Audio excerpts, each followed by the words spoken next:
voy a saludar a nuestra audiencia radiofónica.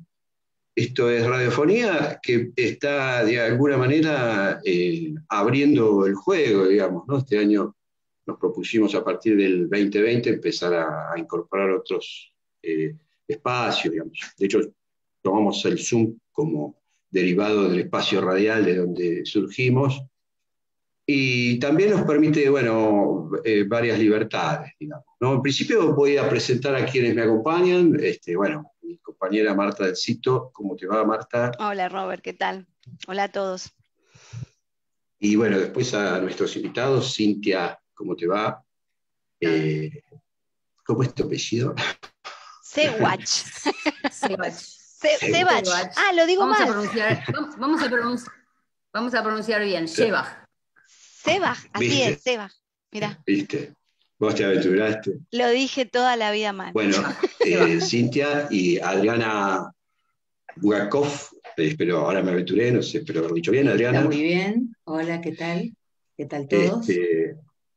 Con quienes, bueno, vamos a hablar en principio con ellas, porque de alguna manera tienen un proyecto editorial, como hablábamos previamente, digamos, ¿no? Vamos a hacer un saludo de homenaje a Raíz Salgado, que sabemos que, bueno, se fue de gira, ¿no? A propósito de la editorial, pero vamos a hablar con Cintia y con Adriana por un libro, digamos, ¿no? Por un libro en especial que está aquí con nosotros el autor. Aprovechamos para saludarlo, Juan Ricbó. ¿Cómo te va, Juan? Bien, bien. Con quien después nos vamos a introducir un poco respecto del libro que vamos a ir hablando, que es un poco el título: Enigmas y metáforas del fantasma. Y transformaciones.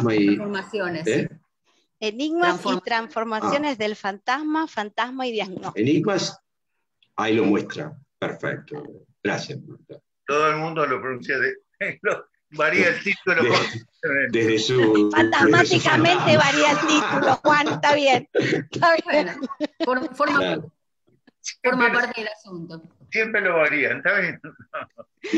Se va transformando. Eso es bueno, eso es bueno. Lo interesante, sí, bueno, así que bueno, no sé, Cintia y Adriana, si quieren por ahí empezar a hablar de este proyecto de ustedes, ¿no? Este proyecto editorial, y un poco cómo llegan a esto, a publicar el libro de Juan, que bueno, ya hablaremos particularmente aparte del título, ¿no? De qué va. Bueno, cómo no. Bueno, ¿qué tal? Y les agradecemos, por supuesto, la posibilidad de hablar en la radio, o de estar con ustedes nuevamente. Y la editorial del DOC, o en la editorial del DOC, iniciamos una especie de proyecto, un proyecto de hace pocos años, algunos años. Este es el cuarto libro que aparece en esta colección. Es una colección de psicoanálisis que llamamos Impronta, ¿no? Que como el nombre lo indica, nos ubica en elegir a determinados autores, o que llamamos autores dentro del psicoanálisis argentino, que tienen un lugar en la historia para nosotros del psicoanálisis argentino. Es una marca singular. El libro de Juan Ricbó incluye una marca singular de un autor del psicoanálisis con el que tenemos una relación transferencial y de transmisión, y la colección plantea eso, ubicar autores que tienen un estilo singular, creo que es la palabra más justa, que nos vienen dejando, con los que tenemos una deuda, a veces más silenciosa, otras más dichas, y nos importa su voz, su estilo, y lo que tienen para decir, y bueno, vamos pensando los autores que vamos eligiendo, y bueno, Juan fue uno de los que nos interesó muchísimo incluir en la colección, con Adriana Bugakov, bueno, colega y amiga con la que venimos pensando este proyecto. nos puso muy, muy, muy contentas incluirlo, por muchas razones. Por supuesto, ya vamos a hablar o Juan va a hablar del contenido del libro, pero por muchas razones, en principio porque hay una transmisión que viene sucediendo, o que viene produciendo Ritvo, yo digo el efecto Ritvo, que un polemista, una voz personal, alguien que nos plantea desestablecer las cuestiones ya establecidas, y el libro me parece que lo muestra. Y bueno, por eso me parece que forma parte de esta colección, que como te decía antes, este es el cuarto libro, o sea que es Mirá qué bueno. este año, ¿no? Me parecía piola, o sea, la verdad que es algo que lo queremos hacer, digamos, porque me parece que ir sumando voces de editoriales, digamos, ¿no? Al psicoanálisis lo enriquece, ¿no? Y me gustaba esto que decías de la editorial de autor, digamos, ¿no? Como, en realidad la editorial es del DOC, es la editorial del DOC, claro, que Carlos Pereiro es el director, y nosotras, Diana y yo, armamos ahí una colección de psicoanálisis. Es una editorial de poesía, eso es interesante también, ¿no? Ah, mirá. Para subrayarlo, para destacarlo. Es una editorial de poesía que tomó nuestra propuesta de hacer esta colección de psicoanálisis, y bueno, me parece que vale el entrelace, ¿no? Entre la poética y el psicoanálisis. Sí. Y además me parece que tiene un sesgo, hasta ahora, que incluye dos vertientes que están enlazadas a la transmisión, que una, por supuesto, es la escritura, y otro tipo de transmisión que es la transmisión oral. Entonces, en los autores hay destacadas esas singularidades en cada uno. Por eso el primero de los libros es de Jorge Palán, que está más vinculado a la escritura. El caso de Jorge Fuckelman, que es el segundo libro que armamos, es una transmisión fuertemente oral, que hizo escrito. Entonces, bueno, para nosotros la cuestión de la transmisión es eje en estas dos direcciones. Por eso el tercero de los libros es la cuestión del autor. Tiene varios autores, pero bueno, interrogamos qué es la autoría en psicoanálisis. Bueno, respecto al libro de Juan, sobre el cual estamos charlando hoy, bueno, Ritvo tiene la particularidad de ser un ensayista increíble, un escritor de poesía maravilloso, un polemista, o sea que reúne estas dos singularidades, una transmisión que es oral y una transmisión que es fuertemente escrita.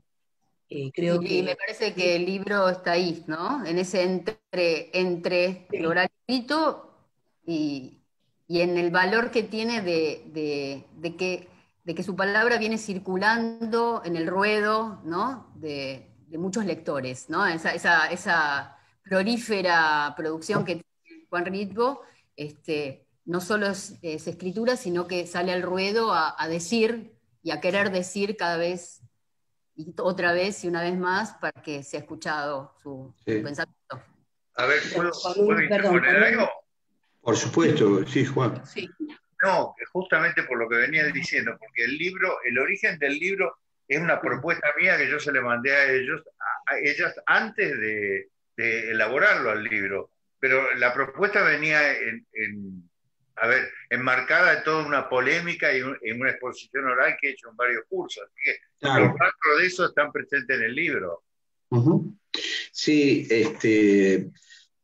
surge de un curso que diste en la Universidad Nacional de Rosario, ¿verdad? Digo, ahí de alguna manera. Perdón, en realidad es anterior, pero estaba pensando en el curso desplegué eso.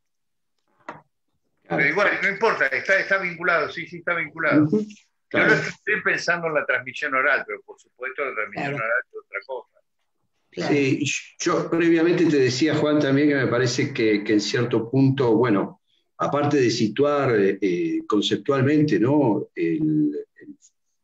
el fantasma, digamos, inclusive desde la letra freudiana, digamos, ¿no? Situarlo en la especificidad de los planteos lacanianos, ¿no? Me parece que es tomar también el guante de algo que hoy está bastante en diálogo con otros discursos, ¿no? Que es el tema de la sexuación, digamos, ¿no? Por decirlo a grandes rasgos, digamos, ¿no? Me parece como pertinente para el momento, digamos, que transita el psicoanálisis, ¿no? Digamos, como poner ahí una voz también desde el psicoanálisis, ¿no? Si querés contarnos un poco, bueno, el motivo del trabajo que bueno, que vos algo ya decías, ¿no? Que viene desarrollándose también en el tiempo, digamos, ¿no? Ya como para entrar Claro, a mí lo que me resultó interesante que les envié el proyecto, les dije si les interesaba, me dijeron que sí, entonces a medida que iba produciendo iba mandándole material hasta que salió el libro, producto de las discusiones que tuve con ellas y con gente de acá de Rosario, así que, bueno, de ahí el carácter, como señalaba Cintia, ¿no? Sí, por eso celebramos una nueva editorial, digamos, ¿no? Porque suma las polifonías también de producción, digamos, ¿no? Me parece que las editoriales también, esto que decís, ¿no, Juan? De alguna manera causan, ¿no? Causan discurso, ¿no? Y además, la editorial, quiero decirlo, aunque es bastante notorio, la editorial del LOC, que es predominantemente de poesía, ha publicado cosas pero muy buenas, ¿no? Yo la mayoría de las cosas que ha publicado el LOC las tengo acá en la biblioteca de poesía, porque hay autores maravillosos que han salido solo ahí, ¿viste? Muy bien. Algo que bueno, la gente que lee poesía disfruta, agradece infinitamente. Claro, yo por eso destacaba lo del autor, porque me hacía acordar a las bodegas de autor, ¿viste? Como de alguna manera, bueno, también como una selección, digamos, ¿no? Digo, me parece que en algún punto la mirada de la editorial, ¿no? Bueno, es muy sabido, digo, que ha sido así, digamos, ¿no? Y me parece bueno que hoy se multipliquen, digamos, ¿no? Que haya propuestas distintas. Marta, no sé, ¿querés arrancar con alguna pregunta? ¿Quieren decir algo más? ¿Querés que presente a Juan, que lo presentamos formalmente para no perder nuestro formato? Me parece muy bien, me parece muy bien. Bueno, Juan Bautista Ritvo es psicoanalista, docente en la maestría en psicoanálisis de la Facultad de Psicología de la Universidad Nacional de Rosario, miembro de redacción de Conjetural. Entre sus libros más recientes se encuentran Lo inhumano, En lo humano y otros ensayos, El silencio femenino, Venecia, La retórica conjetural o el nacimiento del sujeto, Crítica y fascinación, Figuras de la feminidad, decadentismo y melancolía, Figuras del prójimo, El enemigo, El otro cuerpo, El huésped, entre otros. Así que, ¿se entendió? ¿Se me escuchó? ¿Se me escuchó o no? Sí, se escuchó un poco, por lo menos, no sé si nos pasó a todos, pero bueno, son estas cosas que pasan con los dispositivos. Con lo virtual. Quería nombrar algunas de las obras Quería nombrar algunas de las obras de Juan porque me parece que todo ese recorrido que dice Cintia se aprecia en este libro también, ¿no? Yo en lo personal, Juan, te quiero decir que lo leo con babero. ¿Está mal decirlo así? Como que me puse a conversar con vos, Juan, lo llevé al campo porque me fui para mi Corrientes y andaba con el libro y la verdad que fue un placer enorme y un trabajo psíquico también enorme. Pero bueno, eso es en lo personal. Sí, es un libro complejo, ¿no? Complejo porque desarrolla y sitúa un concepto que me parece interesante, esta cuestión que decía Juan del diálogo, ¿no? Del diálogo con las editoras, del diálogo con la cátedra, digamos, con el seminario, que en cierto punto es parte un monólogo, si somos muy lacanianos, pero a su vez es un diálogo con el otro, digamos, ¿no? Digo, y vuelvo a destacar cuestión, ¿no? De tomar el guante desde lo conceptual, digamos, ¿no? Y desde el diálogo por ahí con lo que viene la época o distintos discursos a interrogar al psicoanálisis también, ¿no? En su Juan, conceptualidad, digamos, ¿no? A vos, Juan, cuando escribís... Sí, perdón, Robert, te interrumpí. No, le iba a ceder la palabra como para que inicie un poco, si le parece a Juan, sí. hablar del libro, algo. Sí, pero enmárquenlo en ustedes, pregunten, porque si no... Sí, yo te quería preguntar, Juan, cuando hiciste todo este recorrido, Juan, ¿te encontraste con alguna sorpresa en tu producción, digamos, o algo como de lo no sabido? Bueno, voy a decir algo que digo siempre, pero que es literalmente cierto. Yo escribo sobre lo que no sé.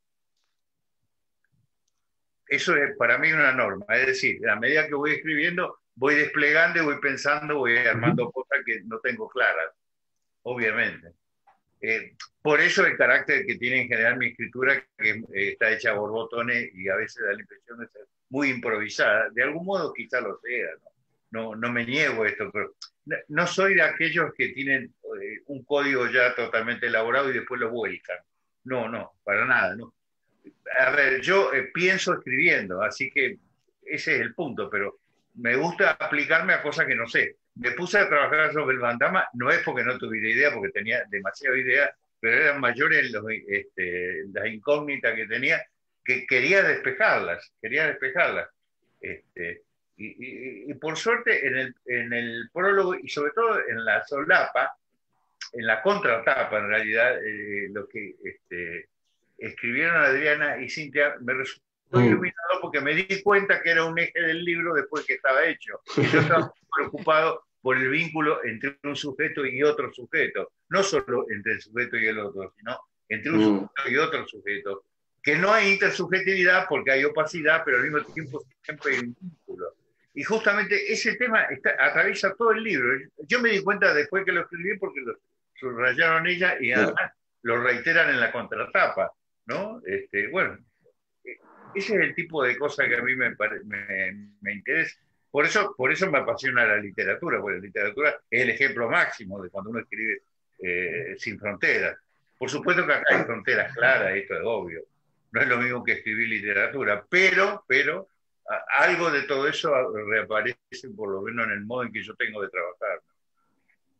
Por eso hay gente que se ríe porque yo, qué sé yo, en un mes puedo escribir un libro, pero lo que pasa es que voy dándole vuelta constantemente a las cosas.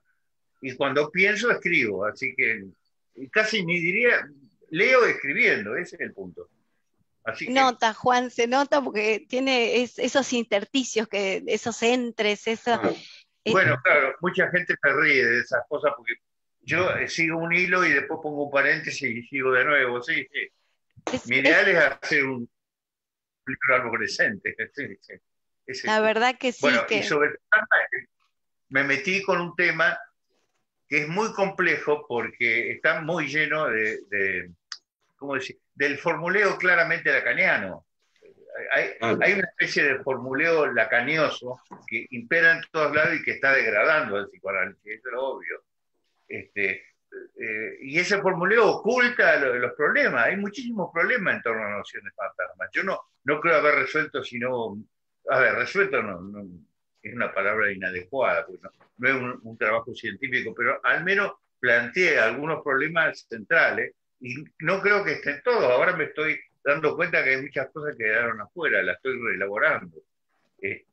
Pero además hay un fraseo lacanioso, ese es el punto, donde hay síntomas muy cristalizados que evitan pensar completamente y degradan el psicoanálisis, eso es seguro. Un poco haciendo referencia a tu libro, digamos, ¿no? O sea, sí. Tenemos todas las respuestas, pero ninguna pregunta, ¿no? Bueno, esa es una frase que arranque.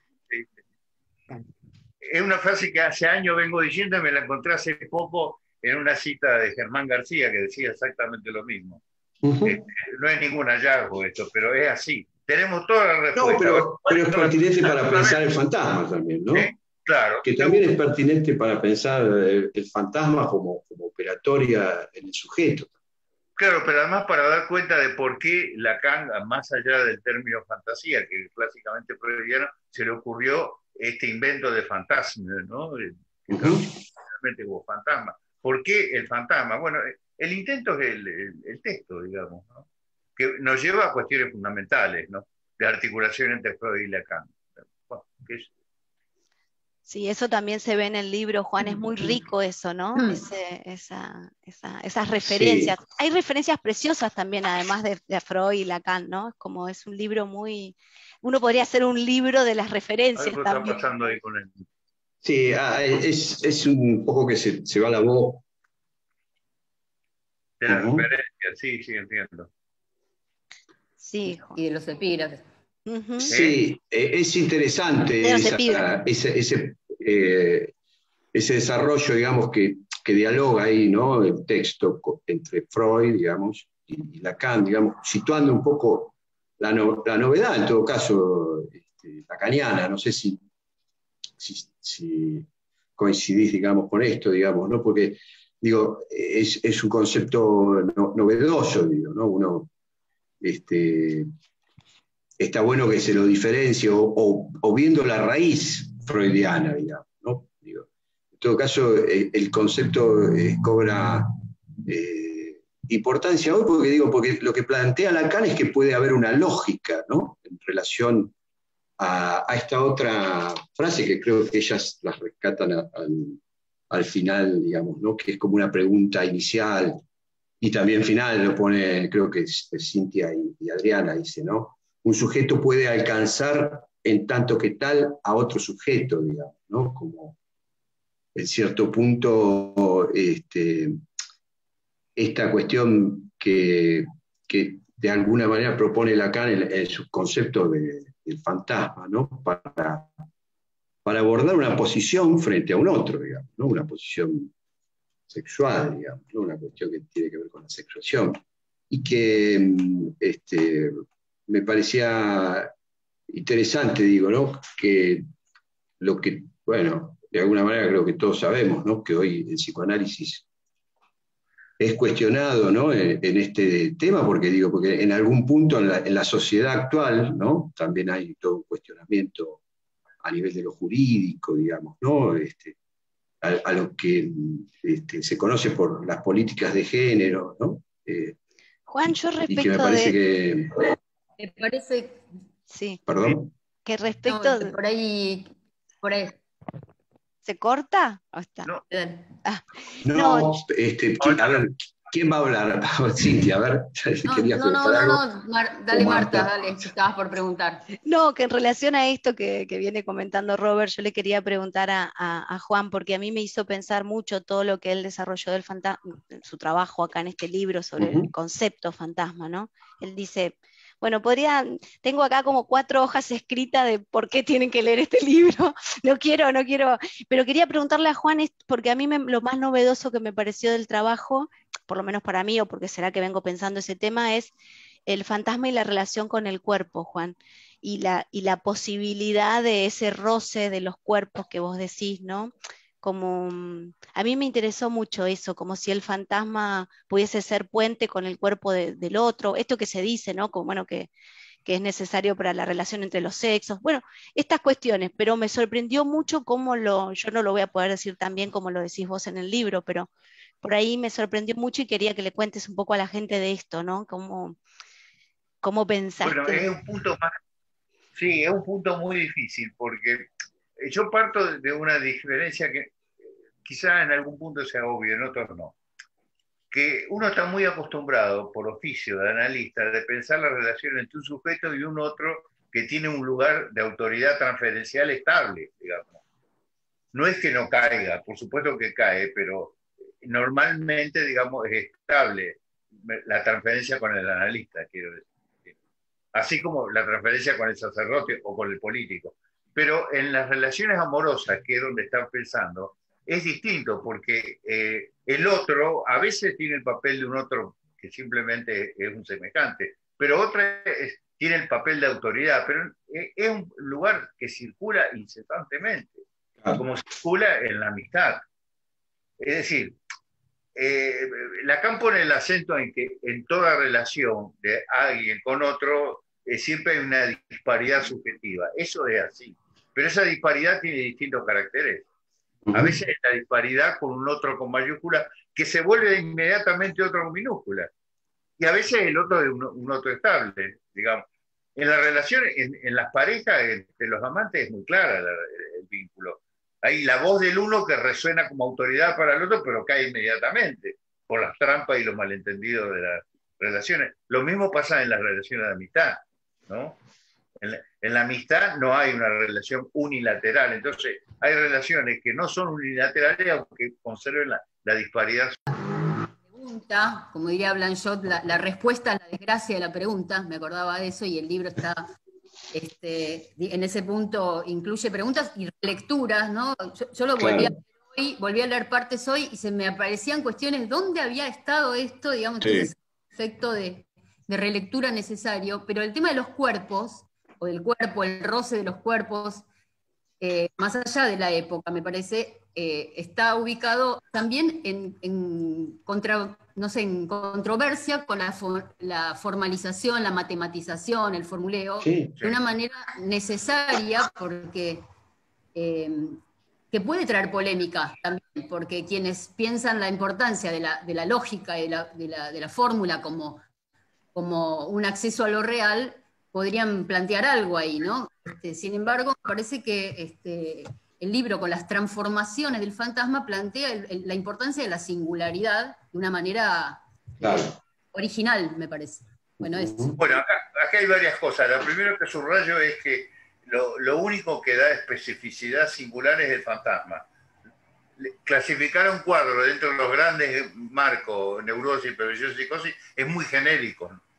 Siempre nos arroja exactamente el mismo resultado. En cambio, el fantasma singulariza, eso es primero. Y singulariza porque tiene que ver con el erotismo de los cuerpos. Lo que planteo no es nada original, obviamente, pero es la clave del análisis. El erotismo, según el psicoanálisis, primero es parcial. Los objetos son siempre parciales.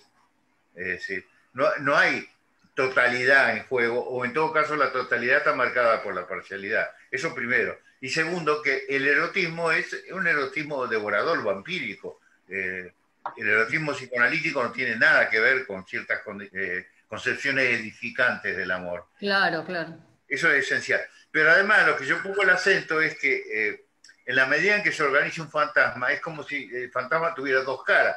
Una actual, que es la que está integrada al aparato psíquico del sujeto. La otra es virtual, es decir, está destinada a aquellos a los cuales le va a enviar los señuelos adecuados para entrar en vínculos, pues sean vínculos de amistad, vínculos de camaradería o vínculos eróticos. Y entonces siempre hay una cara virtual dirigida al otro. Y ahí, en ese punto, se establece un vínculo, que no es un vínculo de conocimiento, es un vínculo de saber hacer qué hacer para capturar al otro. Que son las viejas disputas amorosas que nunca se resuelven, porque el problema del saber no es un problema de axioma ni de consejos, ¿no? Por ahí están algunas de las líneas que yo aventuro. Y esto no se resuelve con ninguna matemática. No hay ninguna geometría del cuerpo, quiero decir, el sentido formalizado del término. Claro, eso es lo que se lee. En ese punto está bueno hacer hincapié, digamos, ¿no? Porque me parece que, volviendo un poco a esto que a mí me gusta el vino, digamos, ¿no? La cosa de autor, digo, y de cosechas, digamos, ¿no? Porque todo esto de alguna manera viene a limpiar los sesgos de lecturas que hicimos los psicoanalistas también, digamos, ¿no? Digo, por ahí eso me parecía interesante. Lo que pasa es que yo... Esto, que vos a veces haces hincapié, ¿no? De que ya está dicho, de que ya se sabe, digo, pero volver a decirlo, volver a situarlo, también me parece que es un ejercicio interesante que está en el libro. Sí, pero además Juan sitúa diferencias, porque nosotros teníamos, por lo menos yo siempre tenía pensado el fantasma, bueno, obviamente con su vertiente masoquista, casi hasta como mala palabra, que siempre era el mismo, que siempre era rígido, que siempre traía padecimiento, que bueno, que era lo que te hacía habitable la vida, pero que, ¿no? Como con esa prensa. Pero la verdad es que en este libro se encuentra, no solo para nosotros trabajar en la clínica, ¿no? Estas cuestiones, sino que además se encuentra lo posibilitador del fantasma, ¿no? Como lo necesario, lo vital, no sé, muchas cosas, Juan, que me parece que vos vas ubicando ahí, ¿no? Que no es solo la ventana con la que miramos el mundo, el mar, como nos enseñaron. Claro. No, para nada, no, hay ciertas metáforas que son simples y al mismo tiempo tramposas, porque pensar al fantasma como el marco está bien, como primera introducción, pero si yo no abandono eso, caigo en la peor de las rigideces. Claro, eso, como estático, como rígido. Es obvio que, si pudiera decirlo de este modo, el fantasma es una máquina. Una máquina que vive en una serie de transformaciones a partir de ciertas elaboraciones constantes, que son poco. Claro. Bueno, caleidoscopio. De hecho, hay una idea solidaria de que se puede conocer los fantasmas. Y bueno, si fuera la clínica. Que fuera. Claro, ¿no? la clínica tiene que llegar a ese punto, obviamente. Sí, pero no necesariamente, tampoco es que ahí se resuelve todo, ¿no? Llegar a la maquinaria. Hay una simplificación complicada en la cual el propio Lacan ha tratado de colaborar. Yo me acuerdo, hay un famoso, el fantasma queda reducido a una especie de fórmula literal por Gelli. Pero por Gelli tiene eficacia fantasmática porque es la condensación de múltiples relaciones, no porque esa sea la estructura de fondo. ¿Me explico? Porque si no es pensarlo como una especie de matema originario del sujeto, cosa que muchos apuestan a eso de un modo totalmente mecánico.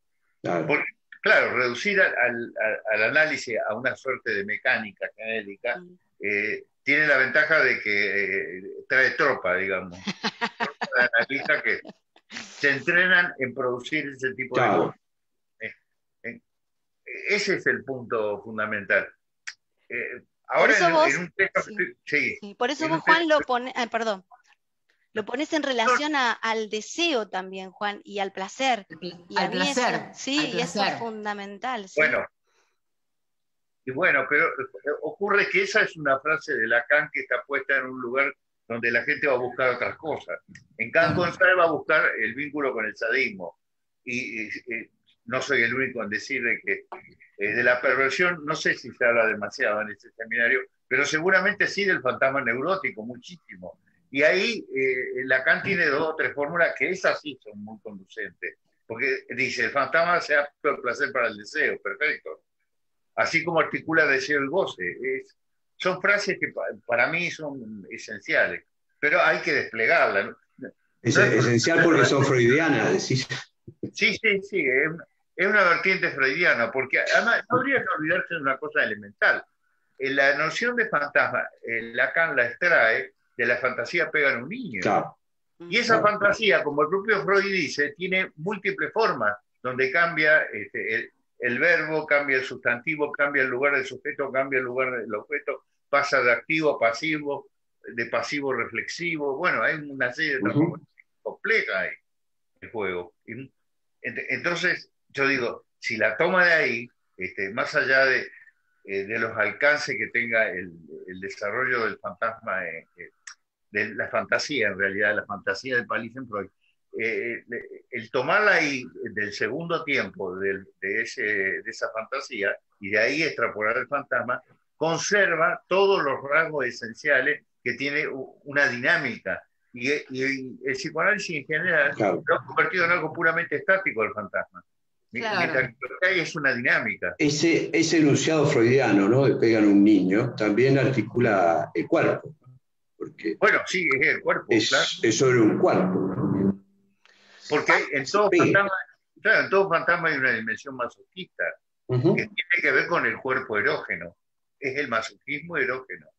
Y bueno, ahí está en juego el cuerpo, esencial, es esencial.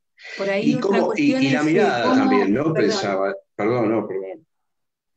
¿Cómo incluir la cuestión de la representación y el falo, que me parece que es otro de los pilares del libro, ¿no? Cómo articular la cuestión del fantasma con la representación y la representabilidad. Me parece que es otro de los temas. Bueno, claro, pero porque el fantasma, bueno, lo voy a decir rápidamente, pero el fantasma articula dos registros, lo imaginario y lo simbólico. Pero el imaginario del fantasma no es el imaginario del narcisismo. Eso es lo que quiero que quede claro. Si ahí decís imagen narcisista, imagen fantasmática. ¿Cómo lo pensás? ¿Cómo lo pensás, Juan? A ver, lo voy a decir. Es curioso, porque es algo que a mí me parece evidente, pero hay muchos autores, incluidos, por ejemplo, un autor de prestigio como San Juan, confunde las cosas. Confunde el fantasma con el narcisismo. Está bien que me estoy refiriendo a un trabajo muy viejo de él, del año 60 y pico, obvio. ¿Safuán? ¿Safuán decís? Safuán, sí. Sí. El libro que trabaja el problema de Edipo. Sí. No me acuerdo el título exacto. Pero hay un texto donde habla del fantasma y el narcisismo. Habla de la fantasía y el narcisismo. Y confunde fantasma con narcisismo.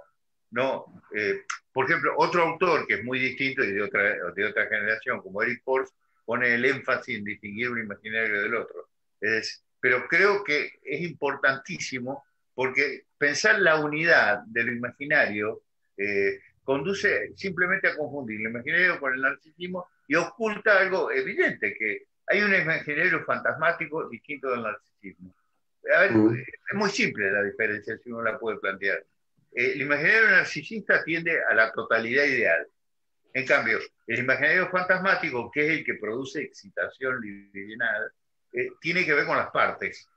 Las partes son los órganos, los fragmentos del cuerpo. Una mujer dice de un hombre que el lomo que tiene, pero ese término lomo claramente alude a lo parcial, ¿no? Del mismo tiempo que, a ver, el deseo está vinculado con ¿qué? Con los genitales, es demasiado obvio, ¿no? Pero siempre el deseo cae sobre partes. Después se desliza al terreno del amor narcisista y se crean las bellas totalidades. Pero esas bellas totalidades son frágiles. Entonces, hay un imaginario narcisista, ¿no? que tiende a la completud del yo ideal, y hay un imaginario fantasmático que está ligado a la parcialidad. Ahí está el fantasma. En el trabajo sobre la parcialidad. Por eso es interesante, perdón, discúlpame, te interrumpí, pero pensaba mientras te escuchaba, ¿no? Qué interesante la frase esta freudiana, digamos, ¿no? De pegan un niño, que vos señalás, un poco como la referencia, digamos, ¿no? La referencia esencial, ¿no?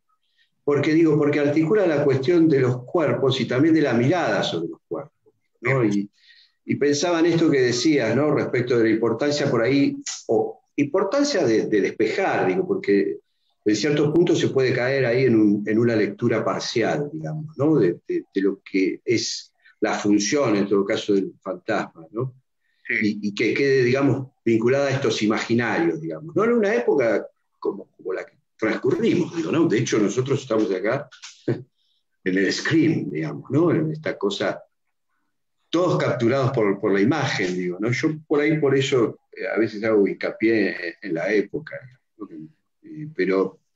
Pero me parece interesante también esto de ir a lo sustancial, porque el enunciado freudiano del fantasma pegan un niño ya implica estos registros, ¿no? Está bueno resaltarlos. Está bueno.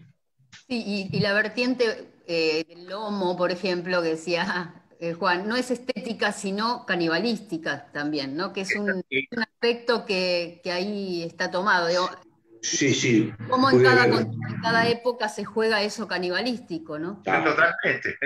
Totalmente. El lomo es el bife del lomo también. Claro.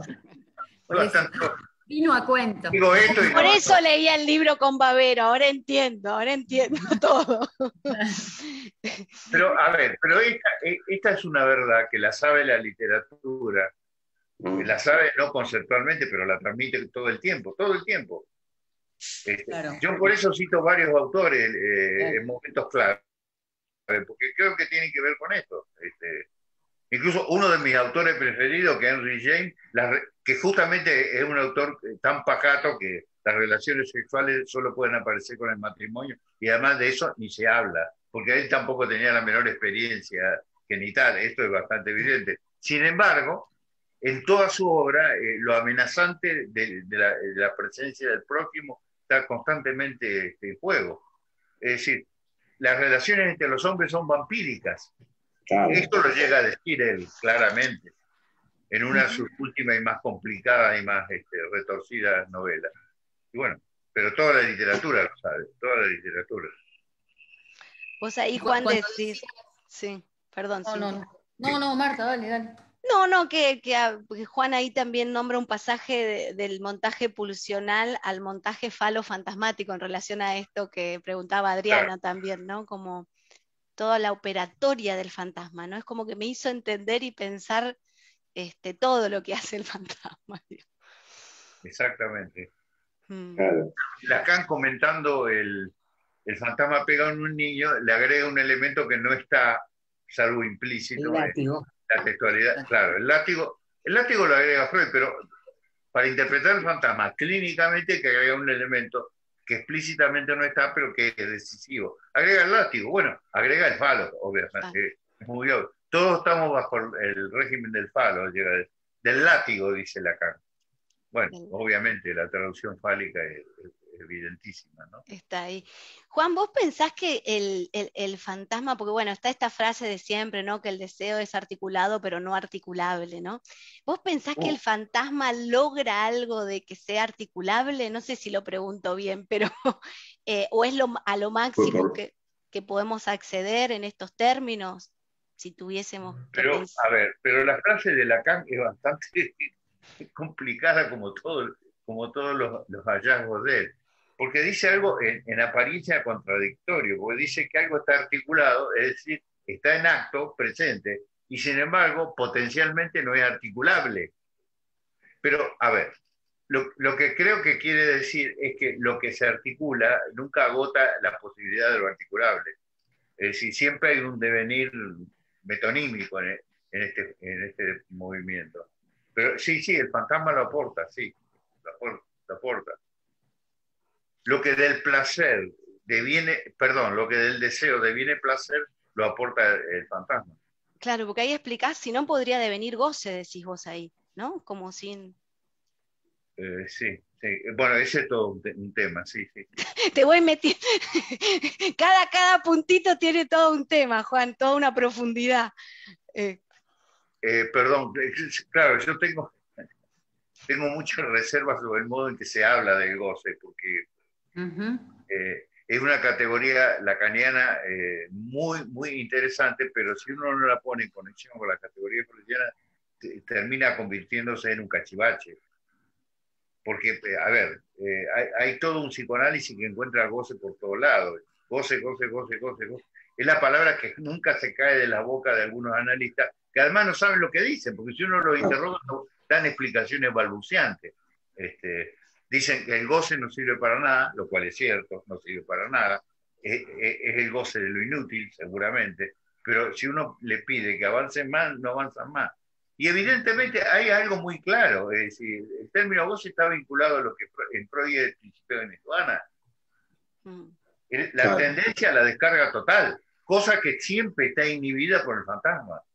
Es decir, el organismo humano, eso es claro en el principio del placer, el organismo humano trabaja continuamente para limitar esa tendencia a la descarga total. Ese plano inclinado, sin fricción, es el goce. Por supuesto que de él no hay ningún concepto, es un límite, pero hay que explicar todo, dar cuenta de este fondo de inexplicabilidad sobre el cual se fundan nuestras explicaciones posibles, para poder articularlo.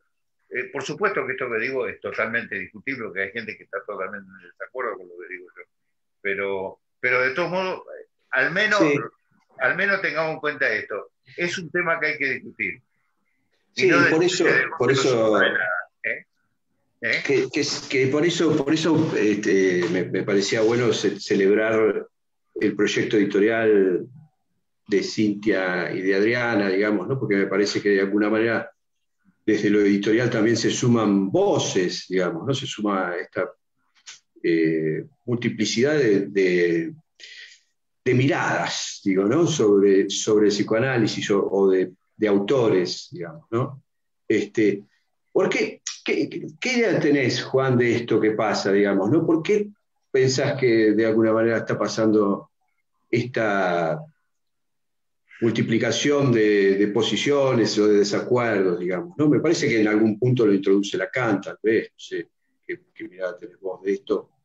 Ya que lo mencionaste, ¿no? La complejidad extrema de Lacan ha llevado a una especie de inhibición y de parálisis. La transferencia con Lacan ha producido parálisis. Esto es así. Me acuerdo de un amigo que ya falleció y tenía mucha razón cuando señalaba un hecho elementalísimo.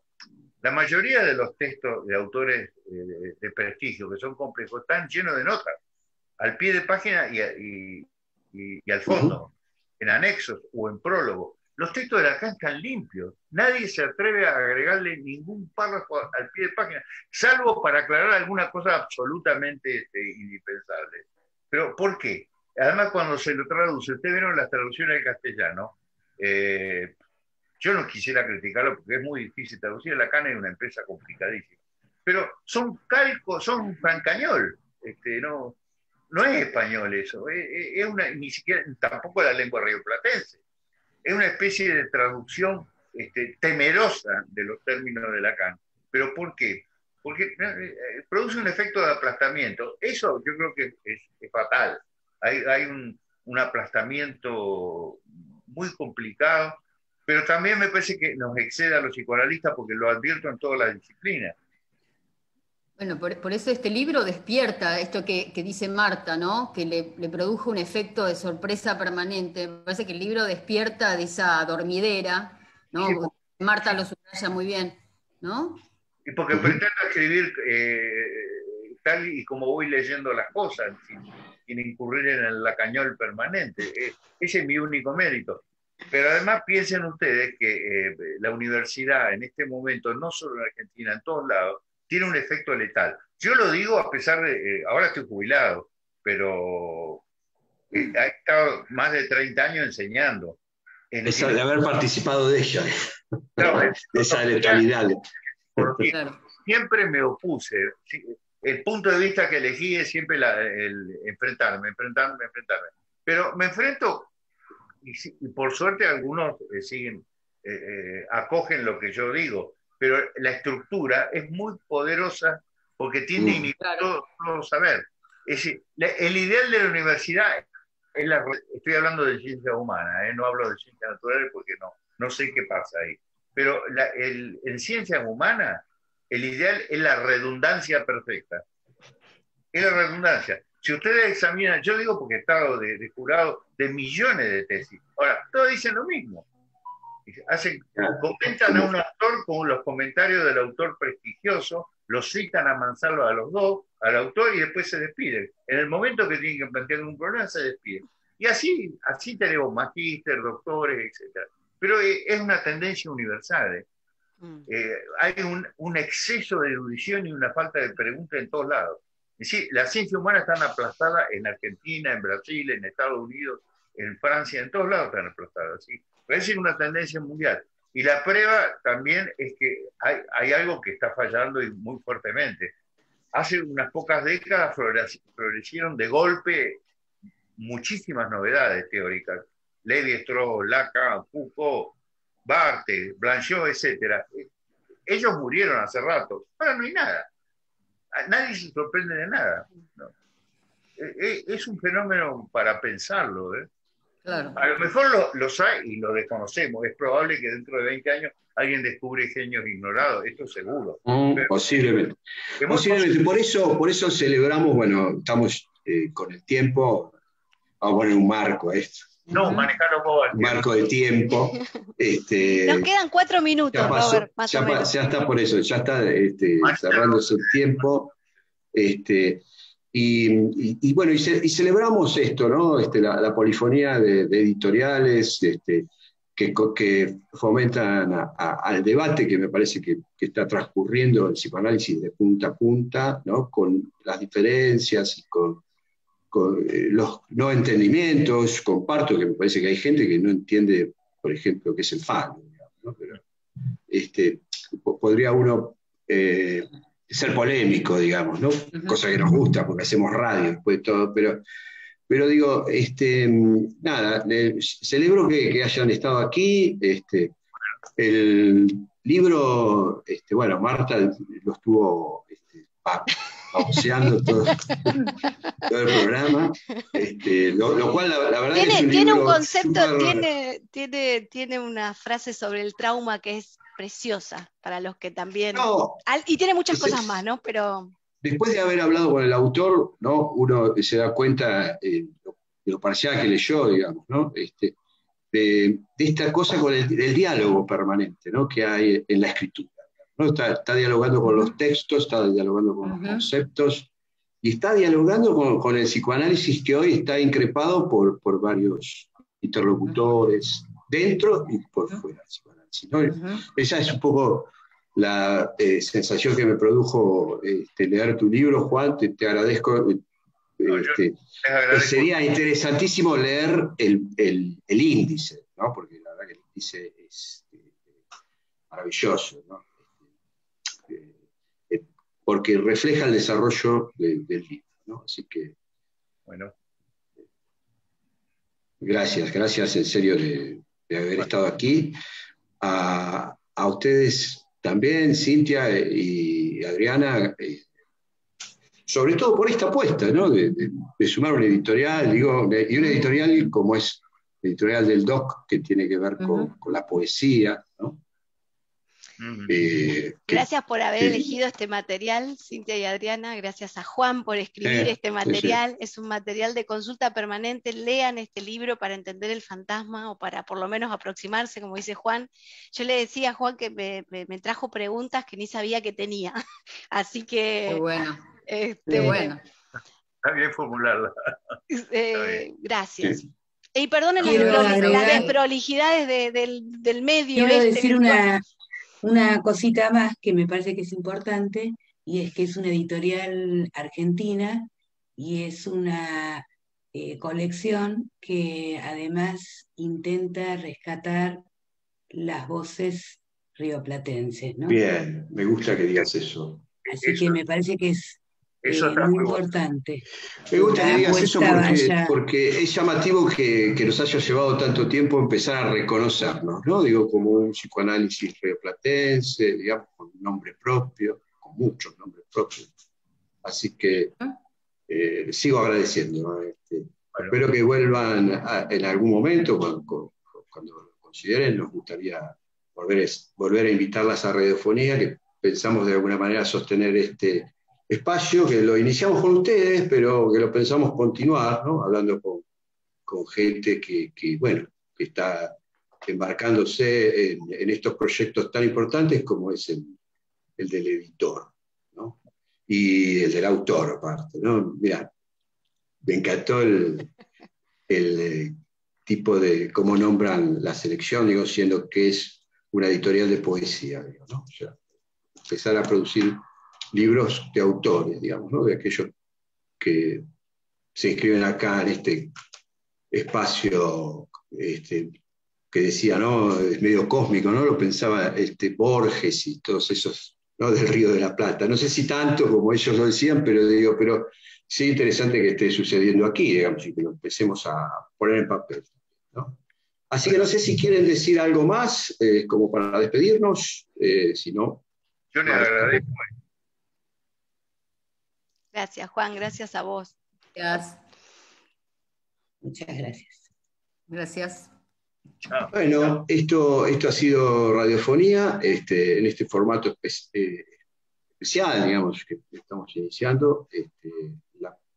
Los esperamos para, el próximo programa. Marta, ¿querés decir algo que te parece que haya quedado pendiente? No, vamos a estar cargando el programa en nuestra página, así que les va a quedar grabado, va a estar en el canal de YouTube y lo van a poder acceder cuando quieran. Muchas gracias. Bueno, muchas gracias a todos. Nos volvemos a encontrar en la próxima emisión.